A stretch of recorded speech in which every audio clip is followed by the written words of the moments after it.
तुमच्या फॅमिलीमध्ये जर कोणाची 12वी झाली असेल तर तुम्ही त्यांना हा व्हिडिओ नक्की शेअर करा। तर चॅनलला सबस्क्राइब करायला विसरू नका।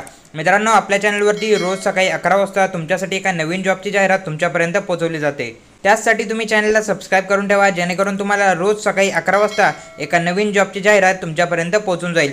तर मित्रांनो, इथे बघू शकता government of India SSC selection commission यांच्याकडून एक जाहिरात प्रसिद्ध करण्यात आलेली आहे। काय आहे जाहिरात, कोणकोणते पदे असणार आहेत, कोणकोणते विद्यार्थी यासाठी अर्ज करू शकतात, सर्व सविस्तर माहिती यामध्ये आपण बघणार आहोत। मित्रांनो, ही जी भरती असणार आहे यामध्ये सर्व 12वीचे जे काही विद्यार्थी असतील, तुमचं 12वी पास असेल तर तुम्ही यासाठी अर्ज करू शकता। त्याबद्दल सर्व सविस्तर माहिती आता आपण बघूया। यासाठी टोटल ज्या वॅकन्सी असणार आहे ते इथे त्यांनी मेन्शन केल्या आहेत। टोटल वॅकन्सी इथे बघा, टोटलच्या टेंटेटिव्ह वॅकन्सी आहेत मित्रांनो, ते 3131 या टेंटेटिव्ह टोटल वॅकन्सी असणार आहे ऑल इंडियासाठी।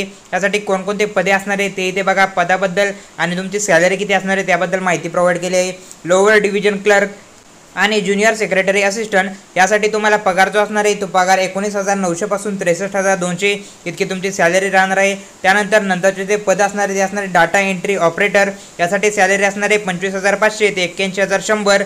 त्याचबरोबर नंतरचे जे पद असणार आहे ते असणार आहे डाटा एंट्री ऑपरेटर ग्रेड 1, त्यासाठी सॅलरी जी असणार आहे 25,500 ते 81,100 इतकी तुमची सॅलरी यामध्ये राहणार आहे। आता आपण बघू यासाठी तुमचं क्वालिफिकेशन काय लागणार आहे। त्याचबरोबर आता इथे बघा एज लिमिटबद्दल माहिती प्रोव्हाइड केली।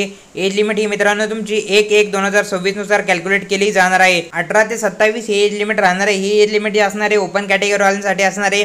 इतर ज्या काही कॅटेगरी आहे त्यांना एज रिलॅक्सेशन दिले जाणार आहे। SC ST कॅटेगरीसाठी 5 वर्षाचं एज रिलॅक्सेशन असणार आहे, OBC साठी 3 वर्षाचं, त्याचबरोबर PWD साठी 10 वर्ष। त्याचबरोबर इतर सर्व माहिती सुद्धा त्यांनी या PDF मध्ये प्रोव्हाइड केली आहे। ही जी PDF असणार आहे मित्रांनो आपल्या टेलिग्राम चॅनलवरती अवेलेबल करून देतो, तिथे जाऊन तुम्ही ही PDF डाउनलोड करा, आपल्या टेलिग्राम चॅनलला जॉईन करा। टेलिग्राम चॅनलवरून PDF डाउनलोड केल्यानंतर PDF एकदा सविस्तर वाचा। जर तुम्ही यासाठी पात्र होत असाल तर नक्कीच अर्ज करू शकता।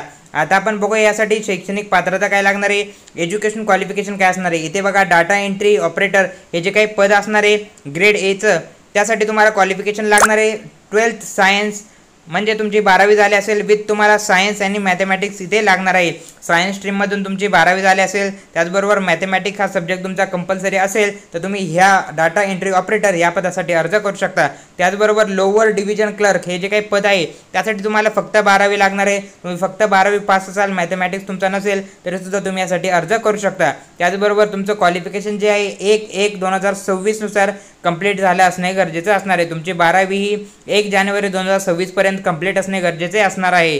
त्याचबरोबर यामध्ये तुमचं सिलेक्शन कशा प्रकारे असणार आहे ते आता बघूया। स्कीम ऑफ एक्झामिनेशन मध्ये बघा, तुमचे जे काही सिलेक्शन असणार आहे 2 टियर्स मध्ये कंप्लीट केले जाणार आहे, टियर 1 आणि टियर 2 यामध्ये तुमचं सिलेक्शन असणार आहे। टियर 1चा जो काही सिलेबस असणार आहे तो त्यांनी इथे मेन्शन केला आहे। इंग्लिश लँग्वेज, जनरल इंटेलिजन्स, त्याचबरोबर क्वांटिटेटिव्ह ॲप्टिट्यूड आणि जनरल अवेअरनेस असे तुम्हाला क्वेश्चन असणार आहे। त्यासाठी तुम्हाला 60 मिनिटांचा कालावधी यामध्ये दिला जाणार आहे। हे टियर 1 मध्ये असणार आहे। टियर 2चा सिलेबस सुद्धा त्यांनी इथे मेन्शन केलेला आहे। यामध्ये तुम्हाला वेगवेगळे 4 सेक्शन असणार आहे। इथे बघा सेशन 1 2 तासांचा असणार आहे, 2 तास 15 मिनिट सेशन 1 साठी, आणि सेशन सेकंड सुद्धा यामध्ये असणार आहे। म्हणजे टियर सेकंड मध्ये तुम्हाला 2 वेगवेगळे सेशन असणार आहे, 2 वेगवेगळ्या सेशन मध्ये तुम्हाला 4 वेगवेगळे सेक्शन असणार आहे। सर्व डिटेल सिलेबस त्यांनी या PDF मध्ये प्रोव्हाइड केलेलाच आहे। त्यानंतर तुमच्या एक्झामचे जे काही सेंटर असणार आहे ते कुठे असणार आहे, एक्झामचे सेंटर सुद्धा महाराष्ट्रामध्येच असणार आहे। इथे बघा पणजी, त्याचबरोबर कोल्हापूर, जळगाव, मुंबई, नागपूर, नांदेड, नाशिक, पुणे इत्यादी एक्झामचे सेंटर तुम्हाला असणार आहे। त्यामुळे तुमचं एक्झामचं सेंटर हे महाराष्ट्रात असणार आहे आणि तुमचं नोकरीचं ठिकाण सुद्धा महाराष्ट्रात असू शकते। त्याचमुळे जर तुम्ही यासाठी पात्र असाल तर नक्कीच अर्ज करू शकता। ऑल इंडियाचे कॅन्डिडेट यासाठी अर्ज करू शकतात।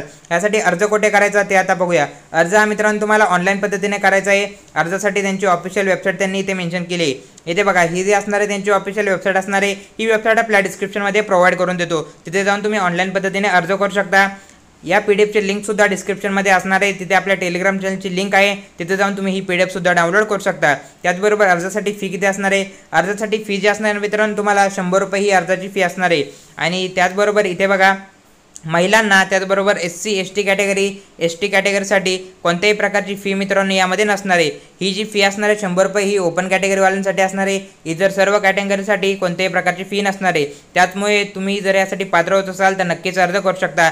आणि आपल्या चॅनलला सबस्क्राईब करायला सुद्धा विसरू नका। अशा प्रकारे मित्रांनो ही जाहिरात आज आपण डिटेलमध्ये बघितली आहे। या जाहिरातीबद्दल तुम्हाला कसल्याही प्रकारचा डाऊट असेल तर कमेंट सेक्शनमध्ये नक्की कमेंट करा आणि अशाच प्रकारच्या नवनवीन जॉब अपडेट्सची माहिती तुमच्यापर्यंत दररोज पोहोचावी यासाठी चॅनलला मात्र सबस्क्राईब करायला विसरू नका।